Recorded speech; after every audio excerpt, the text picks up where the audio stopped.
బస్సుల్లో బహిరంగ ప్రదేశాల్లో దృష్టి మరల్చి దొంగతనాలు చేస్తున్న ముఠాను పోలీసులు అరెస్ట్ చేశారు. మల్లెపల్లికి చెందిన 7 సభ్యుల ముఠాలో ఒకరిని అరెస్ట్ చేశారు.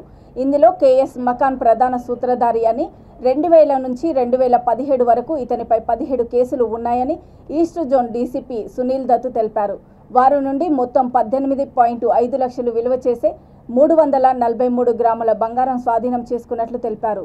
ఇప్పటి వరకు 25 దొంగతనాలకు పాల్పడినట్లుగా విచారణలో నిందితులు ఒప్పుకున్నారు. ఇందులో హౌలీ అనే వ్యక్తి బంగారం గొలుసులను తెంపడంలో ఎక్స్పర్ట్ అని పోలీసులు మీడియాకు వివరించారు. Praveen Ramesh Varma, resident of Shalibanda, Hyderabad. అతను రిసీవర్. ఈ కేఎస్ మకాన్ అతనికి గ్యాంగ్తో రెగ్యులర్గా ఇది క్రౌడెడ్ ప్లేసెస్లో, స్పెసిఫిక్గా ఇది ఆర్టీసీ బస్ స్టేషన్ ఉన్నాయి, MGBS bus shelters, bus station అనే ఎనీ క్రౌడెడ్ ప్లేసెస్లో ఇది రేకీ చేసి అక్కడ రెగ్యులర్గా ఇది దొంగ చేస్తున్నారు. ఈ బస్సులలో ఈ పిక్ పాకెట్ గ్యాంగ్ ఐడెంటిఫై చేసి ఇన్ఫర్మేషన్ మీద వీళ్ళని పట్టుకోవడం జరిగింది. దీంట్లో టోటల్గా 8 మెంబర్స్ ఇన్వాల్వ్ ఉన్నారు. దాంట్లో ఒక రిసీవర్ మరియు 7 అఫెన్స్ చేసేవాళ్ళు. ఈ మెయిన్ లీడర్ కేఎస్ మఖాన్.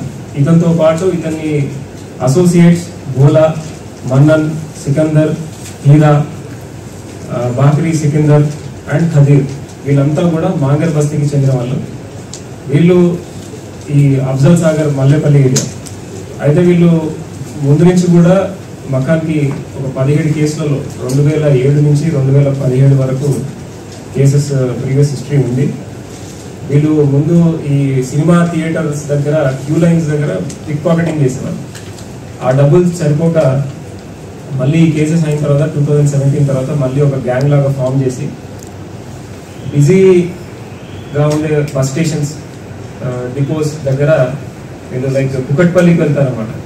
కుకట్పల్లికి వెళ్ళి అక్కడి నుంచి బస్సు ఎక్కిన తర్వాత లోపల బస్ ప్యాసింజర్స్లో కొంత ఓల్డ్ ఏజ్ వాళ్ళు లేదా అంత అలర్ట్గా లేని వాళ్ళు, ఎవరైతే ఈజీగా డిస్ట్రాక్ట్ అవుతారో అట్లాంటి వాళ్ళని ఐడెంటిఫై చేసి ఈ గ్యాంగ్లో ఉన్న మెంబర్స్ మకాన్ అండ్ 6 others వీళ్ళు ఆ పర్సన్ని చుట్టుముట్టి